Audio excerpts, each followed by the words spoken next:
ఈరోజు చాలా సంతోషంగా ఉంది. ఈ రాష్ట్ర ప్రభుత్వం ఏర్పడి 2 సంవత్సరాలు గడుస్తూ ఉంది. ఈ 2 సంవత్సరాల్లో 2 ఉప ఎన్నికలు రావడం జరిగింది. ఒకటి కంటోన్మెంట్, ఒకటి జూబ్లీహిల్స్. కాబట్టి ఈ యొక్క మొట్టమొదటిగా కంటోన్మెంట్లో గెలవడం జరిగింది. రెండోది జూబ్లీహిల్స్లో కూడా గెలవబోతా ఉన్నాం. కాబట్టి ఈ రాష్ట్ర ప్రభుత్వం యొక్క పనితీరు, ఈ రాష్ట్ర ముఖ్యమంత్రి యొక్క పనితీరు, ఈ రాష్ట్ర మంత్రివర్గం పనితీరు మీదనే ఈ ఎన్నికలు వచ్చినాయి. కాబట్టి ఇవాళ మనం చూస్తూ ఉన్నాం, ప్రజలు ఒక చక్కటి తీర్పు ఇచ్చారు.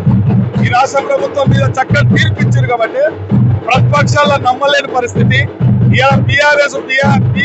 బీజేపీ పార్టీ ఎన్ని అవాకులు ఎన్ని చెవాకులు మాట్లాడినప్పటికీ, ఎన్నో తప్పుడు ఆరోపణలు చేసినందుకు, ఎన్ని కాలాల కట్టబెట్టినప్పటికీ, ఈ రాష్ట్ర ప్రభుత్వం మీద ఎన్నో అవాకులు చెవాకులు మాట్లాడినప్పటికీ ఒక ప్రతిపక్ష పాత్ర పోషించకుండా ఫామ్ హౌస్కే పరిమితమైన ప్రతిపక్ష నేత ఇలా ప్రజలు చెంప చెల్లుమనే విధంగా ఒకటి కంటోన్మెంట్ దెబ్బ, ఒకటి రెండవది చెంప దెబ్బ జూబ్లీహిల్స్ జరిగింది. కాబట్టి ఇలా ఈ రాష్ట్ర ప్రభుత్వం ఒక చక్కటి పరిపాలన అందిస్తుంది అనడానికే ఈ 2 ఉప ఎన్నికల యొక్క విజయమే దీనికి ఒక గీటురాయిగా పనిచేస్తూ ఉంది. కాబట్టి ఒక మనోధైర్యం ఇచ్చారు.